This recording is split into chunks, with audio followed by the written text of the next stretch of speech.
এতদিনের পরিচয়ে একজন আরেকজনের হাতও ধরেনি, আর আজ এত কাছে বসে পেট জড়িয়ে ধরতে হবে।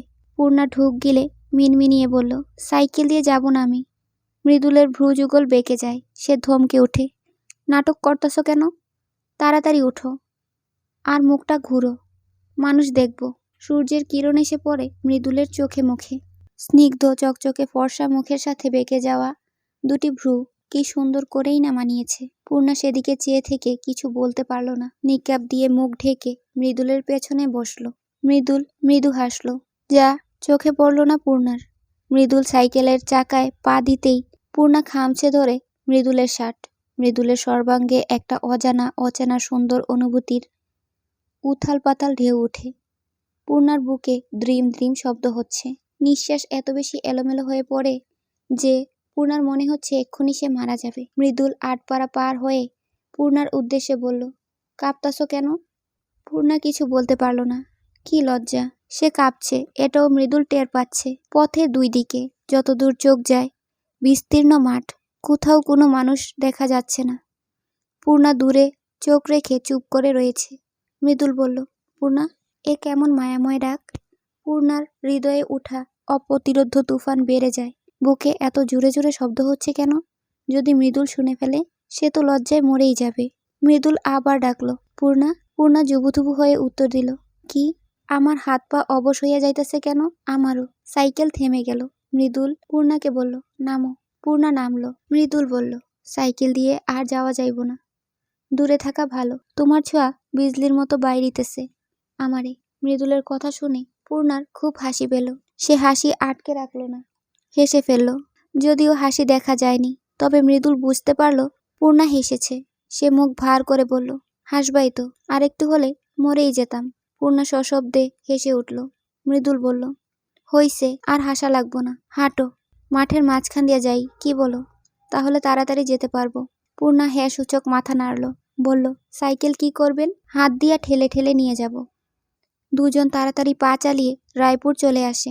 মেলায় ঢুকতেই আসরের আজান পড়ে যায়।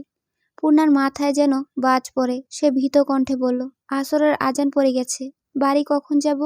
একটু পর তো সন্ধ্যা হয়ে যাবে। আসুন চলে যাই, মাত্র তো আইলাম। কিছু কিন্না এরপর যামনে, দেরি হয়ে যাবে।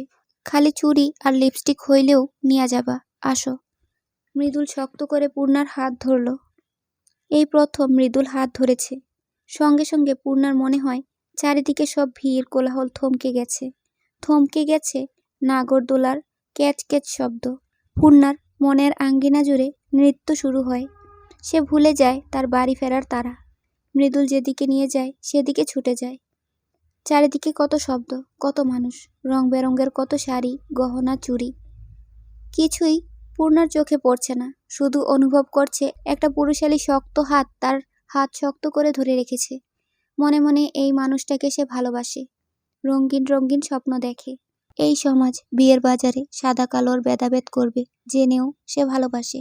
গায়ের রং মেনে কি আর ভালোবাসা হয়? মৃদুল একটা চুড়ির দোকানের সামনে গিয়ে দাঁড়ালো। 8 ডজন চুড়ি কিনলো। পূর্ণা মানা করেছে, মৃদুল শোনেনি। চুড়ি কেনার পর মৃদুল বলল, অন্য কিছু দেখো। নূপুর নিবা না? পূর্ণা মাথা নাড়ল। সে নূপুর নিবে। সে একটা একটা করে নূপুর দেখা শুরু করলো। মৃদুল 1 ডজন সুতার চুড়ি হাতে নিল। চুড়িগুলো নিজের চোখের সামনে ধরল। চুড়ির গোল ফাঁকা অংশে পূর্ণার মুখটা ভেসে ওঠে। নিকাব মাথার উপরে তুলে রাখা, চিকন নাকে নাকফুলটা জলজল করছে। পূর্ণা 1 জোড়া নূপুর হাতে নিয়ে মৃদুলের দিকে তাকালো। মৃদুল দ্রুত চুড়ি সরিয়ে নিল, অন্যদিকে তাকালো। পূর্ণার ঠোঁটে হাসি ফুটে ওঠে। কথা ছিল শুধু চুড়ি লিপস্টিক কিনে চলে যাবে, অথচ মৃদুল পারলে পূর্ণার জন্য পুরো মেলাটাই কিনে ফেলে। পূর্ণা মৃদুলের পাগলামি দেখে অবাকের চরম পর্যায়ে। এত কিছু নিচ্ছে, সব জিনিস রাখার জন্য বড় ব্যাগও কিনেছে। পূর্ণা মৃদুলকে চাপা স্বরে প্রশ্ন করল, এত কিছু কেন নিচ্ছেন? মৃদুল বলল, জীবনে প্রথম আম্মার জন্য শাড়ি জুতা কিনছিলাম। আজ যখন আবার সুযোগ পাইছি মেয়ে মানুষের জন্য কেনাকাটা করার, কিনতে দাও। সন্ধ্যার আজান কানে আসতেই পূর্ণার গলা শুকিয়ে যায়। সে খপ করে মৃদুলের হাতের বাহু খামছে ধরে কাঁদো কাঁদো স্বরে বলল, আমার আর কিছু লাগবে না, জীবনে আর মেলায়ও আসবো না, বাড়িতে নিয়ে চলুন। কাঁদতাছো কেন? আচ্ছা, আর কিছু কিনবো না, বাজারে যাই, এরপরে বাড়ির যাবো। মেলায় প্রবেশ করার পূর্বে রামপুরের বাজারে এক দোকানে মৃদুল তার সাইকেলটা রেখে এসেছে, যাওয়ার সময় নিয়ে যাবে। দোকানদার মজিদ হাওলাদারের নাম শুনে মৃদুলকে বাসায় যেতে বলেছিল। মৃদুল বলেছে আরেক দিন যাবে। তারা মেলা থেকে বের হতে প্রস্তুত হয়, তখন একজন লোক মৃদুলের পিঠ চাপড়ে বলল, মৃদুল না? মৃদুল পরিচিত কারো কণ্ঠ পেয়ে উৎসুক হয়ে ফিরে তাকালো। লোকটিকে দেখে চিনতে পারল। বলল, আরে গফুর ভাই, কেমন আছেন? এই তো ভালোই আছি। রায়পুরে কি মেলায় আইছেন? ছোট বোনটার জামাইয়ের বাড়ি এইখানে। তোমার সাথে কেলা এডা? বউ নাকি? বিয়া করলা কবে? পূর্ণা আড়ষ্ট হয়ে চোখ নামিয়ে নিল। মৃদুল আর চোখে পূর্ণাকে দেখল, তারপর বলল, জি ভাই, বউ মাসখানেক হইল। তখনই পূর্ণা মৃদুলের পিঠে চিমটি কাটল। মৃদুল আউ করে উঠল। গফুর উৎসুক হয়ে তাকিয়ে আছে, তাই সে জোরপূর্বক হেসে বলল, আজকে অনেক শীত, শীতে চিমটি মারে। আচ্ছা ভাই, আজ আসি। রায়পুর কার বাড়িতে আইসো কইলা না তো? অলন্দপুরে আইসি, ফুপুর বাড়িতে। এখন যাই ভাই। মজিদ হাওলাদার তোমার ফুপুর ভাসুর না? জি। মানুষটারে দেখার অনেক ইচ্ছে আসিল, অনেক ভালা কথা শুনি। মৃদুলের ধৈর্যের বাঁধ ভেঙে যাচ্ছে। সে দাঁতে দাঁত চেপে ঠোঁটে হাসি ফুটিয়ে বলল, চইল্লা আইয়েন, আমি তো আসি, আমারে এখন যাইতে দেন। যাও মিয়া। মেলার বাইরে এসে পূর্ণা বলল, বউ বললেন কেন? মৃদুল বলল, তে কি কইতাম? গ্রামে তোমারে আমারে মানুষ একলগে কথা কইতে দেখে, হাঁটতে দেখে, এতেই নিন্দা করে। এখন যদি কেউ জানে সন্ধ্যাবেলা আমার সাথে এত দূর মেলায় আইসো, কি হইব জানো? এজন্য বউ বলবেন? পূর্ণার কণ্ঠে অভিমান টের পাওয়া গেল। মৃদুল মুচকি হাসল, বলল, আর কি জন্যে বলবো? পূর্ণা কিছু বলল না। শীতে তার হাত পা অবশ হয়ে আসছে। এখানে অনেক বাতাস। হাঁটতে হাঁটতে মৃদুল বলল, ভয় হইতাছে না? পূর্ণা অবাক হয়ে জানতে চাইল, কিসের ভয়? পরপুরুষের সাথে রাতের বেলা এত দূরে আছো, যদি কিছু হয়ে যায়? মৃদুলের কথা শুনে সত্যি সত্যি ভয় পেয়ে যায় পূর্ণা। সন্দিহান দৃষ্টি নিয়ে তাকিয়ে থাকে মৃদুলের দিকে। মৃদুল পূর্ণার তাকানো দেখে হেসে উঠল। পূর্ণা ভ্যাবাচেকা খেয়ে গেল। আমতা আমতা করে বলল, হাসছেন কেন? তোমার ভয় পাওয়া দেখা। মৃদুল হো হো করে হাসতে থাকলো। পূর্ণার খুব রাগ হয়। সে মৃদুলকে ফেলে সামনে হাঁটতে থাকে। মৃদুল পেছনে ডাকে, আরে খাড়াও, বাজারে অনেক ভিড়। চিৎকার, চেঁচামেচি, মারামারি লেগেছে বোধহয়। মৃদুল পূর্ণা রায়পুরের ছোট বাজারের ঘাটের সামনে দাঁড়িয়ে আছে। এত ভেজাল দেখে মৃদুল পূর্ণাকে বলল, তুমি এইখানে খাড়াও, ওইদিকে কেউ নাই, আমি যাইতাছি আর আইতাছি। পূর্ণা চারপাশ দেখল। ঘাটে অনেক নৌকা ট্রলার বাঁধা, কেউ নেই, সবাই বোধহয় বাজারে। মানুষ ঝগড়া করতে আর সময় পেল না।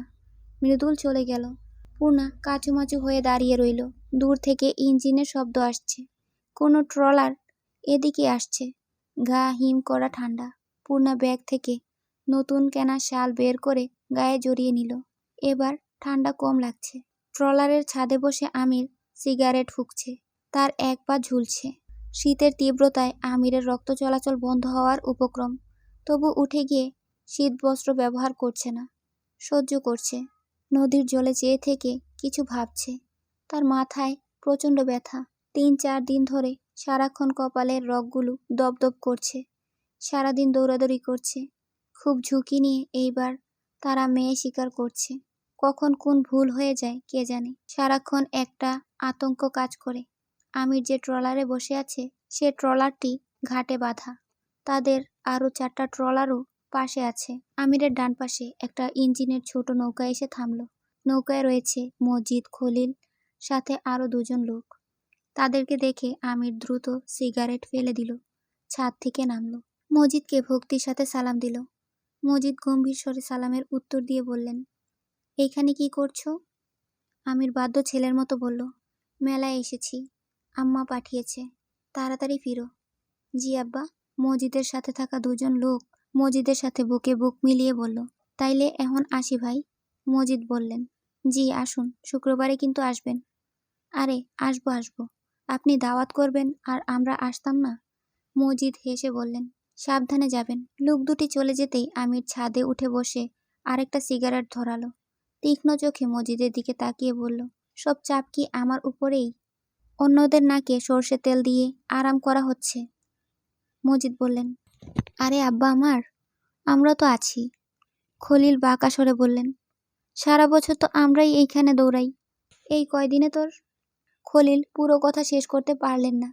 আমির বাধা দিয়ে খুব বিরক্তি নিয়ে বলল, তুই চুপ থাক, তোর স্যারারে বলবি কাল বিছানা ছাড়তে, নয়তো ওর ইঞ্জিনে এমন আঘাত করব, সামনে না বিয়ে করতে যাচ্ছে, সেই বিয়ে ভেস্তে যাবে। আমির, চাচাকে তুই তুকারি করতে নিষেধ করেছি না অনেকবার? মানুষ শুনলে কি বলবে? মানুষের জন্যই ওরে চাচা ডাকি, আর তোমার জন্যই ও বেঁচে আছে, নয়তো ওর দেহ এতদিন পচে মাটির সাথে মিশে যেত। খলিলের মুখটা অপমানে থমথমে হয়ে যায়। প্রতিদিন আমিরের অপমান, দুর্ব্যবহার সহ্য করতে হচ্ছে, বিন্দুমাত্র সম্মান করে না। খলিল মজিদের পাশ থেকে দূরে গিয়ে বসেন। মজিদ মুখ দিয়ে কারান্ত শব্দ করে বললেন, কেন যে তোরা নিজেদের মধ্যে ভেজাল করিস? এতে তো আমাদের দলই দুর্বল হয়ে যাবে। আমির নির্বিকার কণ্ঠে বলল, কাউকে লাগবে না, আমি একাই যথেষ্ট। বললেই তো হবে না, একা চলা যায় না। আরে যাও তো। আমিরের মেজাজ তুঙ্গে। মজিদ সময় নিয়ে বললেন, এত রেগে আছিস কেন?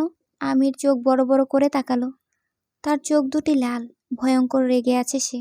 মজিদ আর কথা বাড়ালেন না। নৌকা ছেড়ে দেওয়া হয়। চোখের পলকে দূরে হারিয়ে যায় নৌকাটি। ট্রলারের ভেতর থেকে মন্টু বেরিয়ে আসে। আমিরকে বলে, ভাই, সেরিডারে সামলানি যাইতাছে না, যেভাবে সামলানো যায় সেভাবে সামলাও। চুলের মুঠি ধরে মা বাপ তুলে গালি দিবি। মেয়েরা ছেলেদের মুখে নোংরা গালাগাল শুনলে দুর্বল হয়ে যায়, ভয় পায়। এ কথাটা কতবার বলবো? মন্টু ভেতরে চলে যায়। আমির সিগারেটের ধোঁয়া শূন্যে উড়িয়ে ঘাটের উপর ভিটায় তাকালো। একটা বোরকা পরা মেয়ে অনেকক্ষণ ধরে দাঁড়িয়ে আছে। তার প্রখর দৃষ্টি মেয়েটিকে নিশানা করে। রাফেদ বাজার থেকে রংচা নিয়ে আসে। আমির রাফেদকে বলল, ঘাটের মুখে মানুষ আছে? না স্যার। বাজারের এক দোকানদার আরেক দোকানদারের মাথা ফাটিয়ে দিয়ে রক্তারক্তি অবস্থা, সবাই ওখানে। আমির চারপাশে চোখ বুলিয়ে নিল। কেউ নেই। রাফেদকে বলল, ওই যে মেয়েটিকে দেখছো, নিয়ে আসো। রাফেদ ভ্যাবাচ্যাকা খেয়ে গেল। এত ঝুঁকি নিয়ে খোলা জায়গায় শিকার। সে ঢুক গিলে বলল, কি বলেন স্যার? এভাবে তো সময় আছে হাতে, এখন ঝুঁকি নিতেই হবে। পারলে মানুষের মাঝ থেকেও তুলে আনতে হবে। মন্তুরে নিয়ে যাও, কোনো রকম বিপদ ছাড়া মেয়েটিকে নিয়ে আসবে। আমির জায়গা ছেড়ে দূরে চলে যায়। রাফেদের কথা শুনল না।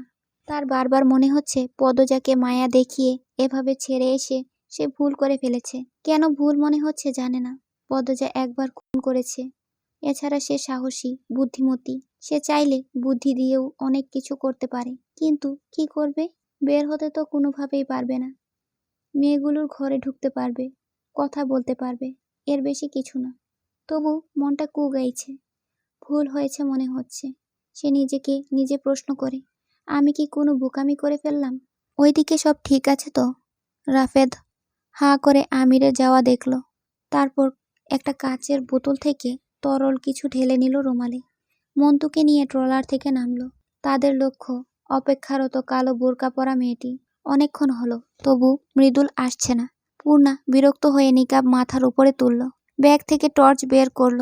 টর্চটির আলাদা বিশেষত্ব, এটি 3 রঙের আলো দেয়, তাই মৃদুল এটি প্রান্তের জন্য কিনেছে। পূর্ণা টর্চের সুইচে চাপ দেয়, কিন্তু কাজ হয় না। সে ভ্রু যুগল কুঁচকে আরো 2বার চাপ দিল, তাও হলো না। সুইচে আঙ্গুল রেখে টর্চের মুখটা সে নিজের দিকে তাক করালো। মনে প্রশ্ন আসে, দোকানদার নষ্ট টর্চ দিয়ে ঠকালো নাকি? তখনই টর্চের আলো জ্বলে ওঠে। তীব্র 3 রঙের আলো ঝাঁপিয়ে পড়ে পূর্ণার চোখে মুখে। সাথে সাথে পূর্ণা চোখ বন্ধ করে ফেলে। ওদিকে আমির হাতের সিগারেট নদীর জলে ফেলে পেছন ফিরে তাকালো, রাফেদ কি করছে দেখার জন্য। রাফেদের বদলে পূর্ণার মুখটা ভেসে ওঠে। 3 রঙের আলোয় পূর্ণার মুখটা স্পষ্ট। আমিরের চোখের দৃষ্টি থমকে যায়। রাফেদ মন্টু পূর্ণার একদম কাছাকাছি চলে গিয়েছে। আমির তাৎক্ষণিক কি করবে বুঝেও উঠতে পারল না, কিন্তু রাফেদ মন্টুকে আটকাতে তো হবেই। আমির ছাদ থেকে জোরে চেঁচিয়ে ডাকলো, রাফেদ। আমিরের কণ্ঠস্বর শুনে রাফেদ মন্টু পিছনে তাকায়। পূর্ণাও তাকালো।